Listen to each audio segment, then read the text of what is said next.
বুঝিস না মন তুই কোন জঙ্গলের পাখি রে,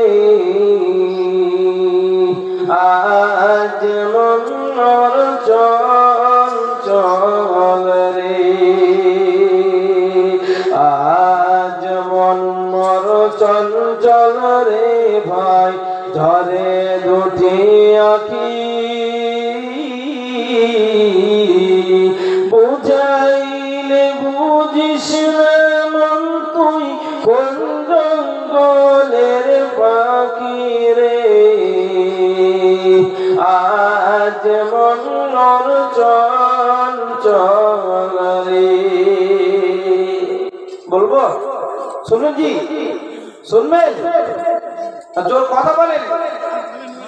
বলবো 1000 টাকা দিতে হবে একজন, একজন বলেন 1000 টাকা। তো আমার মা চলে গেছে, আমার বাবা চলে গেছে, তারা কবরের মধ্যে আমার আপনার দিকে তাকিয়ে রয়েছে যে হয়তো আমার ছেলেটা আজকে যদি আল্লাহর জন্য দিত তাহলে হয়তো আল্লাহ আমাকে এই দানের বরকতে মাফ করে দিত। তাই মায়ের কথা স্মরণ করে, বাবার কথা স্মরণ করে একজন দরদি 1000 টাকা দেন। কজনটা আমি বলবো ইনশাআল্লাহ।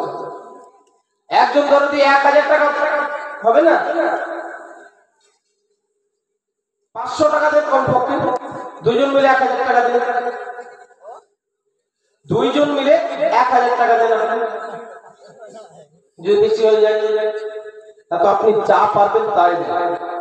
যতক্ষণ আপনি টাকা 50-100 টাকা যা যাই হোক হাত না আসবে, গায়ে লেগে থাকে, বুঝলেন? টাকা যা 100 হোক 50 হোক যা আছে তাই দেন। হবে না ভাই? হবে ইনশাআল্লাহ। একজন দরদি মামুন আপনারা চাদর নিয়ে গেছে তো চাদরে যা পাচ্ছেন। আর একজন মা আমার 1000 টাকা দান করেছে, সেই মায়ের সাথী হওয়ার জন্য, সঙ্গী হওয়ার জন্য আরেকজন মা হয়ে যায়।